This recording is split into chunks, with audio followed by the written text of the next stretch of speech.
Hi all, welcome to our YouTube channel. So, நம்ம ஒரு புது சீரீஸ் ஆரம்பிச்சிருக்கோம். இந்த சீரீஸ் வந்து எக்ஸ்க்ளூசிவா மிஷின் லேர்னிங்காக. ஸோ இந்த சீரீஸில் நம்ம என்னெல்லாம் பார்க்க போகிறோம்னா, ஃபஸ்ட்டு வந்து மிஷின் லேர்னிங்னா என்னென்னு பார்க்க போகிறோம். அப்புறம் இந்த மிஷின் லேர்னிங்கோட டைப்ஸ் பார்க்க போகிறோம். அப்புறம் மிஷின் லேர்னிங் மாடல்ஸ் பார்க்க போகிறோம். அப்புறம் மிஷின் லேர்னிங் பேஸ் பண்ண ப்ராஜெக்ட்ஸ் பார்க்க போகிறோம்.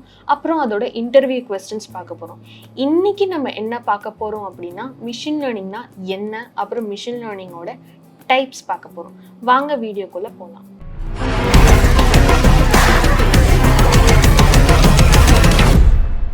ஸோ ஃபர்ஸ்ட் வந்து நம்ம மிஷின் லேர்னிங்னா என்னென்னு பார்க்கலாம். ஸோ மிஷின் லேர்னிங்னா என்னென்னு முதல்ல பார்க்குறதுக்கு முன்னாடி ஆர்டிஃபிஷியல் இன்டெலிஜென்ஸ்னால் என்னென்னு பார்க்கலாம். ஆர்டிஃபிஷியல் இன்டெலிஜென்ஸ்னால் என்ன அப்படின்னா, இப்போ ஹியூமன்ஸால் என்னெல்லாம் செய்ய முடியும், நம்மளால் திங்க் பண்ண முடியும். ஒரு விஷயத்தை திங்க் பண்ணி அதுக்குள்ளே என்ன அவுட்புட் கிடைக்குது அப்படிங்கிறத நம்மளால் ப்ரிடிக்ட் பண்ண முடியும். இப்போ ஒரு விஷயத்த ஒரு ஆப்பிளை பார்த்தா இது ஆப்பிள்னு நம்மளால் சொல்ல முடியும். இதே கேப்பபிலிட்டியை நம்மளால் மிஷின்குள்ளேயும் நம்மளால் கொண்டு வர முடியும். இந்த திங்கிங் கெப்பாசிட்டியை வந்து ஒரு மிஷினால் பண்ண வைக்க முடியணும். இதுதான் வந்து ஆர்டிஃபிஷியல் இன்டெலிஜென்ஸ்னு சொல்லுவாங்க. ஸோ இந்த ஆர்டிஃபிஷியல் இன்டெலிஜென்ஸில் ஒரு டொமைன் தான் வந்து மிஷின் லேர்னிங். ஸோ இந்த மிஷின் லேர்னிங் என்ன பண்ணுன்னா, நம்ம வந்து இதை வந்து இந்த மாதிரி ஒரு பிக்சரில் இருக்கிறத ஆப்பிள் அப்படின்ட்டு அந்த இமேஜை கொடுத்துட்டு இது ஆப்பிள் தான் அப்படிங்கிற அந்த அவுட்புட்டையும் நம்ம கொடுத்துட்டு, நம்ம வந்து அந்த இமேஜையும் கொடுத்துட்டு இது ஆப்பிள் தான் அப்படிங்கிற டேட்டாவையும் நம்ம கொடுத்துட்டு அதை ட்ரெயின் பண்ணுவோம்.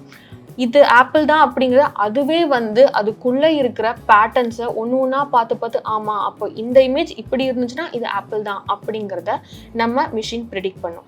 இந்த கெப்பாசிட்டியை, இந்த திங்கிங் கெப்பாசிட்டியை ஒரு மிஷின்குள்ளே ஆர்டிஃபிஷியலாக வந்து உள்ளே இறக்குறதுக்கு தான் வந்து நம்ம வந்து மிஷின் லேர்னிங் அப்படின்னு சொல்லுவோம். ஸோ மிஷின் லேர்னிங்கில் வந்து என்னென்ன டைப்ஸ் இருக்குன்னா, ஃபஸ்ட்டு டைப் வந்து சூப்பர்வைஸ்டு லேர்னிங். சூப்பர்வைஸ்டு லேர்னிங்கில் நம்ம என்ன கொடுப்போம்னா, நம்ம வந்து ஒரு டேட்டாவையும் கொடுப்போம். இந்த டேட்டாவை கொடுத்தா இந்த அவுட்புட் தான் வரும் அப்படிங்கிற அவுட்புட்டையும் கொடுப்போம். இப்போ எப்படி ஒரு டீச்சர் வந்து ஒரு ஸ்டூடெண்ட்டை ட்ரெயின் பண்ணுறாங்கன்னு வச்சுக்கோங்களேன், அந்த ஸ்டூடெண்ட் கிட்ட குவெஸ்டினையும் கொடுத்துட்டு இந்த குவெஸ்டனுக்கு இதுதான் ஆன்சர் வரும்ன்ற ஆன்சரையும் நம்ம கொடுக்குறோம். ஸோ இப்படி தான் வந்து சூப்பர்வைஸ் லேர்னிங்லேயும் அந்த மிஷினுக்கு நம்ம டேட்டாவையும் கொடுத்துட்டு ஆப்பிளோட இமேஜையும் கொடுத்துட்டு இது ஆப்பிள் தான் அப்படிங்கிற அவுட்புட்டையும் நம்ம அதுக்கே கொடுத்துருவோம். ஸோ சூப்பர்வைஸ் லேர்னிங்கில் வந்து இதுதான் பண்ணுவோம். சூப்பர்வைஸ் லேர்னிங்கில் மேஜராக பார்த்தீங்கன்னா 2 டைப்ஸ் இருக்குது, கிளாசிஃபிகேஷன், ரிக்ரெஷன். கிளாசிஃபிகேஷனில் எப்படின்னா, இப்போது இன்றைக்கி வந்து இந்த டெம்பரேச்சர் இருக்குது, இந்த விண்ட் ஸ்பீட் இருக்குது, இல்லை இந்த ஹியூமிடிட்டி இவ்வளோ வந்து இருக்குது, இந்த டீட்டெயில்ஸ்லாம் வச்சு இன்றைக்கி மழை வருமா வராதா, எஸ் ஆர் நோ, இருக்கா இல்லையா, இப்போது 4 ஃப்ரூட்ஸ் கொடுத்துட்டு இப்போது இந்த ஃப்ரூட்ஸ் வந்து ஆப்பிளா இல்லையா, இந்த மாதிரி வந்து எஸ் நோ பேஸ் பண்ணுற ப்ரிடிக்ஷன்ஸ் எல்லாம் வந்து இந்த கிளாசிஃபிகேஷனில் தான் பண்ணுவோம். ஒரு மாடல் வந்து ஒரு விஷயத்தை பார்த்து எஸ்ஸா நோவா, இது நடக்குமா நடக்காதா, இல்லை இப்போ நாளைக்கு ஸ்டாக் ப்ரைஸ் வந்து இப்போ இவ்வளோ நாள் இப்போ வந்து மார்ச்லேருந்து ஏப்ரல் வரைக்கும் இருக்கிற ஸ்டாக் ப்ரைஸ்லாம் நம்மக்கிட்ட இருக்குது. இது வரைக்கும் இருக்கிறப்போ ஏப்ரல் 1 வந்து நமக்கு என்னென்னா ஸ்டாக் ப்ரைஸ் ஏறுமா ஏறாதா அப்படிங்கிறத இந்த கிளாசிஃபிகேஷனுங்கிற மிஷின் லேர்னிங் டொமைன், அதாவது சூப்பர்வைஸ்டு மிஷின் லேர்னிங் டொமைனில் தான் நம்ம வந்து ப்ரிடிக்ட் பண்ணுவோம். நெக்ஸ்ட்டு பார்த்தீங்கன்னா ரிக்ரெஷன்னு இன்னொரு சூப்பர்வைஸ்டு மிஷின் லேர்னிங் அல்காரிதம் இருக்குது. இந்த அல்காரிதமில் எப்படி ப்ரிடிக்ட் பண்ணுவோம்னா, நம்பர்ஸை ப்ரிடிக்ட் பண்ணுவோம். அங்கே நம்ம வந்து எஸ் ஆர் நோ குவெஸ்டன்ஸ்க்கு ஆன்சர் பண்ணுவோம் கரெக்டாக, ஸ்ட்ரெயிட்டாக எஸ்ஸா நோவா, இது டாகா கேட்டா, நாளைக்கு வந்து மழை வருமா வரதா, இந்த மாதிரி எஸ் நோ பேஸ்டு குவெஸ்டின்ஸை நம்ம கிளாசிஃபிகேஷனில் தான் வந்து கிளாசிஃபிகேஷன் மாடல்ஸ் தான் வந்து ஹேண்டில் பண்ணும். இதுவே ரிக்ரெஷனில் பார்த்தீங்கன்னா ஒரு வேல்யூவை ப்ரெடிக்ட் பண்ணும், நம்பர்ஸ். இப்போ வந்து இன்றைக்கி வந்து இவ்வளோ வந்து கோல்ட் ரேட் இருக்குது அப்படின்னா நாளைக்கு கோல்ட் ரேட் என்னவா இருக்கும், இப்போது நேற்றுலேருந்து இவ்வளோ கோல்ட் ரேட் வந்திருக்கு அப்படின்னா நாளைக்கு எவ்வளோ பர்சன்டேஜ் ஏற வாய்ப்பு இருக்குது. இந்த நம்பர்ஸில் வந்து எனக்கு அவுட்புட் வருது பார்த்தீங்களா, இந்த நம்பர் அவுட்புட்டை regression supervised machine learning algorithm தான் நமக்கு கொடுக்கும். ஃபஸ்ட்டு வந்து சூப்பர்வைஸ்டு மிஷின் லேர்னிங்கில் 2 விதம் இருக்குது, கிளாசிஃபிகேஷன், ரிக்ரெஷன். இந்த கிளாசிஃபிகேஷனில் நம்ம எப்படிப்பட்ட விஷயத்தை வந்து நம்ம பார்ப்போம்னா, எஸ் நோ அப்படிங்கிற குவெஸ்டின்ஸ், இப்போ நாளைக்கு மழை வருமா வராதா, இல்லை நாளைக்கு ஸ்டாக் ப்ரைஸ் ஏறுமா ஏறாதா, இப்போ வந்து ஒரு 4 ஃப்ரூட்ஸை கொடுத்துட்டு இது ஆப்பிளா இல்லையா அப்படிங்கிற மாதிரி இந்த எஸ் நோ பேஸ் பண்ணுற கொஸ்டின்ஸ் எல்லாம் வந்து நம்ம வந்து கிளாசிஃபிகேஷனில் பார்ப்போம். இப்போ கிளாசிஃபிகேஷன் இதுதான் பண்ணும். நெக்ஸ்ட் ரிக்ரெஷன் என்ன பண்ணும் அப்படின்னா கண்டினியூவஸ் நம்பர்ஸை வந்து ப்ரிடிக்ட் பண்ணும். நாளைக்கு அப்படி நிஜமாவே வந்து மழை வரப்போகுதுன்னா எவ்வளோ மழை வாய்ப்பு இருக்குது வரதுக்கு, இப்போ கோல்ட் ரேட் ஏறுதுன்னா எவ்வளோ பர்சன்டேஜ் ஏற வாய்ப்பு இருக்குது, இந்த மாதிரி விஷயத்தெல்லாம் ரிக்ரெஷன் மாடல் வச்சு நம்ம ப்ரிடிக்ட் பண்ணோம். இதுதான் வந்து supervised machine learning algorithm. Supervised machine learning அல்காரிதமில் நம்ம என்ன கொடுப்போம், கொஸ்டினையும் கொடுப்போம், அதே சமயத்தில் ஆன்சரையும் சேர்த்து நம்ம மாடல் கிட்ட கொடுத்து நீயே வந்து அதுக்குள்ளே இருக்கிற பேட்டர்னை கற்றுக்கோ அப்படிங்கிறத நம்ம வந்து மிஷினுக்கு சொல்கிறது தான் வந்து சூப்பர்வைஸ்டு மிஷின் லேர்னிங் அல்காரிதம்னு சொல்கிறோம். இப்போ நெக்ஸ்ட்டு பார்த்தீங்கன்னா அன்சூப்பர்வைஸ்டு மிஷின் லேர்னிங் அல்காரிதம். இந்த அன்சூப்பர்வைஸ்டு மிஷின் லேர்னிங் அல்காரிதமில் பார்த்தீங்கன்னா நம்ம டேட்டா மட்டும்தான் உள்ளே கொடுப்போம், அதுக்கான அவுட்புட்டை கொடுக்க மாட்டோம். இப்போது ஒருத்தர் வந்து என்ன சொல்கிறது, இப்போ ஒரு ஸ்டூடெண்ட் வந்து கொஸ்டின் வந்து கொடுக்குறாங்கன்னா ஸ்டூடெண்ட்டுக்கு இப்போ வந்து ஒரு டீச்சர் கொஸ்டின் கொடுக்குறாங்க, கொஸ்டின் மட்டும் தான் கொடுப்பாங்க, ஆன்சர் கொடுக்க மாட்டாங்க. நீயே வந்து அதுக்குள்ளே இருக்கிற ஆன்சரை தெரிஞ்சுக்கோ அப்படின்னு சொல்கிறது தான் வந்து அன்சூப்பர்வைஸ்டு மிஷின் லேர்னிங் அல்காரிதம்.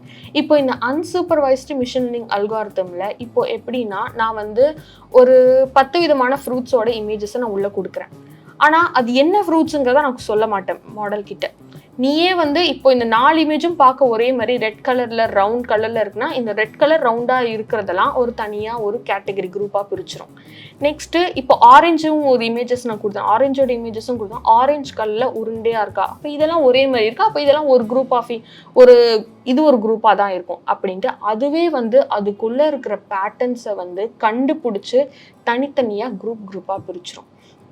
இதை தான் வந்து அன்சூப்பர்வைஸ்டு மிஷின் லேர்னிங் அல்காரிதம்னு சொல்கிறேன். அன்சூப்பர்வைஸ்டு மிஷின் லேர்னிங் அல்காரிதமில் ஃபெமிலியராக 2 டைப்ஸ் இருக்குது. ஃபஸ்ட்டு டைப் பார்த்தீங்கன்னா கிளஸ்டரிங், செகண்ட் டைப் பார்த்தீங்கன்னா டைமென்ஷனாலிட்டி ரிடக்ஷன் அப்படின்ட்டு. ஸோ இப்போது இந்த கிளஸ்டரிங்கில் பார்த்தீங்கன்னா என்ன பண்ணுன்னா நான் ஃபர்ஸ்ட் சொன்ன கான்செப்ட் தான். இப்போது நான் ஒரு விஷயத்தை கொடுக்குறேன் அப்படின்னா உள்ளே கொடுக்குற டேட்டா வந்து இந்த டேட்டாக்கு இந்த அவுட்புட் தான் வருங்கிறத நான் சொல்ல மாட்டேன் மாடல் கிட்ட. நான் டேட்டா மட்டும் கொடுத்துருவேன். டேட்டா உள்ளே கொடுத்துட்டு நீயே கற்றுக்கோ அப்படின்ட்டு அந்த டேட்டா கிட்டே நான் மாடல் கிட்ட சொல்லிடுவேன். அது என்ன பண்ணுன்னா இந்த டேட்டா ஏ டைப், இந்த டேட்டாலாம் வந்து பி டைப், இந்த டேட்டாலாம் ஒரே மாதிரி இருக்குது, அப்போ இது சி டைப்பாக இருக்கும் அப்படிங்கிறத அது பிரித்து வச்சுக்கும். ஸோ இதுதான் வந்து கிளஸ்டரிங் பண்ணும். இப்போ நெக்ஸ்ட் டைப் என்ன இருக்குன்னு பார்த்தீங்கன்னா டைமென்ஷனாலிட்டி ரிடக்ஷன். இப்போ வந்து நான் முன்னாடியே வந்து எப்போவுமே உங்களுக்கு முன்னாடியே பேண்டாஸில் சொன்னேன் என்னன்னா நம்மளோட மிஷின் லேர்னிங் மாடலுக்கு நான் டேட்டாவை கொடுக்குறேன்னா அது ரோஸ் அண்ட் காலம்ஸாக தான் இருக்கும். இப்போது காலம்ஸ் ஒவ்வொரு காலமையும் என் மிஷின் லேர்னிங் மாடல் ஒரு ஃபீச்சராக கன்சிடர் பண்ணும். ஸோ இந்த ஒவ்வொரு ஃபீச்சரை வச்சு தான் அது ஃபைனலாக ஒரு விஷயத்தை ப்ரிடிக்ட் பண்ணும், கரெக்டாக? ஸோ இப்போது ஒரு 10 ஃபீச்சர் கொடுத்துட்டு நான் ஒரு விஷயத்தை ப்ரிடிக்ட் பண்ண சொன்னேன்னா எம்எல் மாடல் இந்த 10 ஃபீச்சரையும் ப்ராசஸ் பண்ண டைம் ஆகும், நிறைய டேட்டா இருக்கும், அதுக்கு டைம் ஆகும், கஷ்டமாகவும் இருக்கும். எது தேவை இருக்கோ அந்த ஃபீச்சரை மட்டும் வச்சுக்கிட்டு தேவையில்லாத ஃபீச்சரை எடுத்து ஒதுக்குறதோ இந்த ப்ரொசீஜரை தான் வந்து டைமென்ஷனாலிட்டி ரிடக்ஷன் அப்படின்னு சொல்லுவோம். எம்எல் மாடலுக்கு எல்லாமே எதுக்கு கொடுக்கணும், எது தேவையோ அது எது இம்பார்ட்டண்ட்டோ அதுக்கு மட்டும் அதுவே ப்ரியாரிட்டி கண்டுபிடிச்சி இந்த ஃபீச்சர் மட்டும்தான் இம்பார்ட்டன்ட், ஸோ இப்போ இந்த ஃபீச்சரை மட்டும் வச்சுக்கலாம் அப்படிங்கிறத நம்ம வந்து மிஷின் லேர்னிங் லேர்ன் பண்ண நம்மளே வந்து டேட்டா எது இம்பார்ட்டண்ட்டோ நம்மளே வந்து ஒரு மிஷின் லேர்னிங் மாடலுக்கு டேட்டாவை கொடுக்கறதுக்கு முன்னாடி நம்மளே பிரிச்சுக்கலாம். அதை எப்படி நம்ம பிரிப்போம்னா யூஸிங் திஸ் டைமென்ஷனாலிட்டி ரிடக்ஷன். இந்த டைமென்ஷனாலிட்டி ரிடக்ஷனை யூஸ் பண்ணி தான் அந்த டேட்டாவை நம்ம தனிமைப்படுத்துவோம். இதில் பார்த்தீங்கன்னா நமக்கு டேட்டா அன்னெசரியான டேட்டா வந்து இருக்குன்னா அது ஃபுல்லாகவே தூக்கி போடாத அதை உள்ளே கம்பைன் பண்ணி வச்சுக்கணும், நமக்கு டேட்டா லாஸும் கம்மியாக இருக்கும் டைமென்ஷனாலிட்டி ரிடக்ஷனில். நெக்ஸ்ட்டு மிஷின் லேர்னிங் அல்காரிதம் என்னன்னு பார்த்தீங்கன்னா ரெயின்ஃபோர்ஸ்மெண்ட் லேர்னிங். ஸோ ரெயின்ஃபோர்ஸ்மெண்ட் லேர்னிங்கில் என்ன ஆகும்னா இந்த மிஷின் லேர்னிங் அல்காரிதமில் நம்ம மிஷின் வந்து ப்ராஃபிட் லாஸ் இந்த கான்செப்டை பேஸ் பண்ணி தான் ப்ரிடிக்ட் பண்ணும். இப்போது அதுக்கிட்ட நான் என்னென்னா வந்து டேட்டாவை கொடுத்துட்டு ப்ரிடிக்ட் பண்ண சொல்லிடுவேன். இப்போது இந்த டேட்டாவை வந்து அதை கரெக்டாக ப்ரிடிக்ட் பண்ணிருச்சு அப்படின்னா அதுக்கு நான் ஒரு ரிவார்ட் கொடுப்பேன். அந்த ரிவார்ட்ஸ் எல்லாம் அது கலெக்ட் பண்ணி வச்சுக்கோ. எப்படின்னா இப்போ நான் ஒரு விஷயத்த கொடுத்து நீ கரெக்டாக ப்ரிடிக்ட் பண்ணிட்டீங்கன்னா அதுக்கு உனக்கு ரிவார்டு. இந்த ரிவார்ட்ஸ் எல்லாம் அது கலெக்ட் பண்ணி வச்சு என்ன ஆகுனா அது தெரிஞ்சுக்கும், ஓ இதை வந்து நான் இப்படி ப்ரிடிக்ட் பண்ணால் இவங்க எனக்கு ரிவார்ட் தர மாட்டேங்கிறாங்க, இதை இப்படி ப்ரிடிக்ட் பண்ணால் எனக்கு ரிவார்ட் தராங்க அப்படிங்கிறத அது சென்ஸ் பண்ணிக்கிட்டு கரெக்டாக இருக்கிறத கரெக்டாக ப்ரிடிக்ட் பண்ணும். இதுதான் வந்து ரீஎன்ஃபோர்ஸ்மெண்ட் லேர்னிங் அப்படின்னு சொல்லுவோம். ஸோ ரீஎன்ஃபோர்ஸ்மெண்ட் லேர்னிங்கில் பார்த்தீங்கன்னா 2 டைப்ஸ் இருக்குது. Positive reinforcement learning and negative reinforcement learning. Positive reinforcement லேர்னிங்கில் எப்படின்னா, ஒரு ரிவார்டு கொடுத்து இப்போ வந்து நீ வந்து கரெக்டாக ப்ரெடிக்ட் பண்ணினா I will give you a reward அப்படிங்கிற பேசிஸில் அது ரன் ஆகும். இப்போது கரெக்டாக ப்ரெடிக்ட் ஆச்சுன்னா இந்த ரிவார்ட்ஸ் எல்லாம் கலெக்ட் பண்ணி வச்சுட்டு அது ட்ரையல் அண்ட் எரர் பண்ணும். ஓகே இப்போ இவ்வளோ இது பண்ணால் அவங்க ரிவார்ட் தராங்க, அப்போ இது கரெக்டு அப்படிங்கிற மாதிரி அது வந்து டியூன் ஆயிரும். நெக்ஸ்ட்டு பார்த்தீங்கன்னா நெகட்டிவ் ரெயின்ஃபோர்ஸ்மெண்ட் லேர்னிங்கில் எப்படின்னா, அந்த நெகட்டிவ் ரெயின்ஃபோர்ஸ்மெண்ட் லேர்னிங்கில் அது பனிஷ் பண்ணும், மாடலுக்கு வந்து பனிஷ் பண்ணும். கைண்ட் ஆஃப் நீ இதை பண்ணிட்ட, you are predicted wrongly, so you will be punished. அதனால் அது என்ன ஆகும்னா நெக்ஸ்ட்டு ப்ரிடிக்ட் பண்ணுறப்போ அது பார்த்து ப்ரிடிக்ட் பண்ணும். இதுதான் வந்து நெகட்டிவ் ரீஎன்ஃபோர்ஸ்மெண்ட் லேர்னிங். ஸோ இப்போ வந்து நம்ம மிஷின் லேர்னிங் டைப்ஸ் பார்த்தோம். இப்போ மிஷின் லேர்னிங்கோட ஒர்க் ஃப்ளோ பார்க்கலாம்.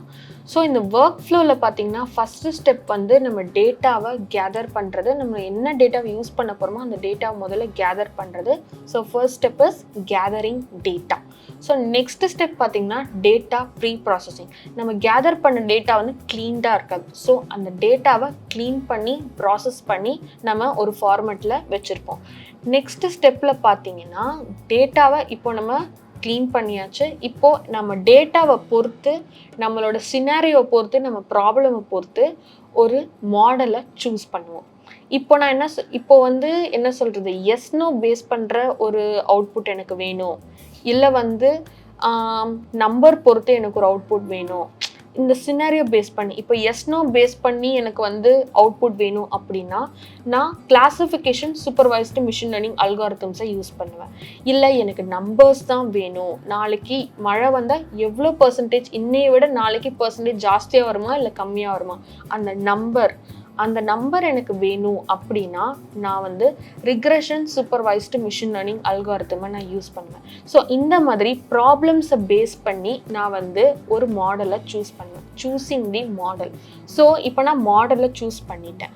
ஸோ தேர்ட் ஸ்டெப் முடிஞ்சிச்சு. இப்போ ஃபோர்த் ஸ்டெப் பார்த்தீங்கன்னா ட்ரெயினிங் தி மாடல். ஸோ இப்போ என் டேட்டாஸை நான் ப்ராசஸ் பண்ணி வச்ச டேட்டாவை இப்போ நான் மாடலும் சூஸ் பண்ணிட்டேன். இப்போது அந்த மாடலுக்கு நான் கேதர் பண்ணி ப்ராசஸ் பண்ணி வச்ச டேட்டாவை நான் கொடுக்க போகிறேன். இந்த ஃபேஸில் என் மாடல் வந்து ட்ரெயின் ஆகும். ஸோ நெக்ஸ்ட்டு ட்ரெயின் ஆனப்புறம் எப்படின்னா, நெக்ஸ்ட்டு வந்து நம்ம அந்த மாடலை ட்ரெயின் பண்ணப்புறம் அது எவ்வளோ நல்ல ட்ரெயின் ஆகிருக்கு அப்படிங்கிறத நம்ம அதோட பெர்ஃபார்மன்ஸை எவாலுவேட் பண்ணுவோம். ஸோ இந்த ஸ்டெப்பை என்ன சொல்லுவோம்னா பெர்ஃபார்மன்ஸ் எவாலுவேஷன் ஸ்டெப். ஸோ இப்போதைக்கு என்னென்ன ஸ்டெப் பார்த்தோம், ஃபஸ்ட்டு வந்து டேட்டாவை கேதர் பண்ணோம், நெக்ஸ்ட்டு டேட்டாவை ப்ரீ ப்ராசஸ் பண்ணோம், நெக்ஸ்ட்டு தேர்டு வந்து மாடலை சூஸ் பண்ணோம், அப்புறம் சூஸ் பண்ண மாடலை நம்ம ப்ரீ ப்ராசஸ் பண்ணி வச்ச டேட்டாவால் ட்ரெயின் பண்ணோம். நெக்ஸ்ட்டு இப்போ நான் ட்ரெயினிங்கும் முடிச்சிட்டேன். இப்போது ட்ரெயின் பண்ண அப்புறம் அந்த மாடல் எவ்வளோ நல்லா பெர்ஃபார்ம் பண்ணுது அப்படிங்கிறத நான் கண்டுபிடிப்பேன். இது என்னது ஃபிஃப்த்து ஸ்டெப். நெக்ஸ்ட்டு பார்த்தீங்கன்னா இப்போது என் மாடலோட பெர்ஃபார்மன்ஸை நான் கண்டுபிடிச்சிட்டேன். இது இவ்வளோ நல்லா பெர்ஃபார்ம் ஆகுது, இவ்வளோ நல்லா பெர்ஃபார்ம் பண்ணல கண்டுபிடிச்சிட்டு இப்போ எல்லா டைமும் நம்ம மாடல் நல்லா பெர்ஃபார்ம் பண்ணுங்கிறது நம்மளால சொல்ல முடியாது, பெர்ஃபார்ம் பண்ணாது. இப்போ என்ன பண்ணுவாங்க, நெக்ஸ்ட் ஸ்டெப் பார்த்தீங்கன்னா ஹைப்பர் பேராமீட்டர் டியூனிங். இது எப்படின்னா அந்த என்னெல்லாம் பண்ணால் அந்த மாடல் நல்லா ஒர்க் பண்ணும் அதுக்கான மொத்த எஃபர்ட்ஸையும் நம்ம இந்த ஃபேஸில் தான் போடுவோம். சில இடத்துல வந்து சில பேராமீட்டர்ஸ்லாம் அதுக்குன்னு இருக்கும். ஸோ அதுக்கும் நம்ம வருவோம், அதை வந்து நம்ம டியூன் பண்ணுவோம். இப்படி இதை மாற்றினா நம்ம மாடல் நல்லா ஒர்க் பண்ணும், இதை மாற்றினா என் மாடல் இவ்வளோ நல்லா ஒர்க் பண்ணுங்கிறத நம்ம டியூன் பண்ணுவோம். இந்த ஃபேஸை தான் வந்து ஹைப்பர் பேராமீட்டர் டியூனிங்னு சொல்லுவோம். இப்போது நான் டியூன் பண்ணிட்டேன், இப்போ என் மாடல் நல்லா ஒர்க் ஆச்சு அப்படின்னா இப்போ இந்த மாடலை நம்ம ப்ரொடக்ஷனில் யூஸ் பண்ண ஆரம்பிச்சிடும். எல்லா மாடலுமே இப்போ நம்ம பார்த்து நம்ம யூஸ் பண்ணுற எல்லா மாடலும் பார்த்திங்கன்னா டே டு டே நம்ம யூஸ் பண்ணுற எல்லா மாடலுமே இப்போ நான் சொன்ன இந்த ஒர்க் ஃப்ளோவை தாண்டி தான் வந்திருக்கும். ஸோ இன்றைக்கி நம்ம என்ன பார்த்தோன்னா மிஷின் லேர்னிங்னா என்ன, அப்புறம் இந்த மிஷின் லேர்னிங்கோட டைப்ஸ் பார்த்தோம், அதுக்கப்புறம் இந்த மிஷின் லேர்னிங்கில் எப்படி நம்ம ஒர்க் பண்ணுவோம், அந்த ஒர்க் ஃப்ளோ என்னன்றதை பார்த்தோம். ஸோ நெக்ஸ்ட்டு வர வீடியோவில் நம்ம ஒவ்வொரு மிஷின் லேர்னிங் மாடலை நம்ம இன்டெப்த் கொஞ்சம் பார்ப்போம். இந்த வீடியோஸ் உங்களுக்கு யூஸ்ஃபுல்லாக இருக்கும்னு நான் நம்புகிறேன். இந்த மாதிரி நிறைய வீடியோஸை பார்க்குறதுக்கு நம்ம சேனலை சப்ஸ்கிரைப் பண்ணிக்கோங்க, லைக் பண்ணிக்கோங்க. தேங்க்யூ.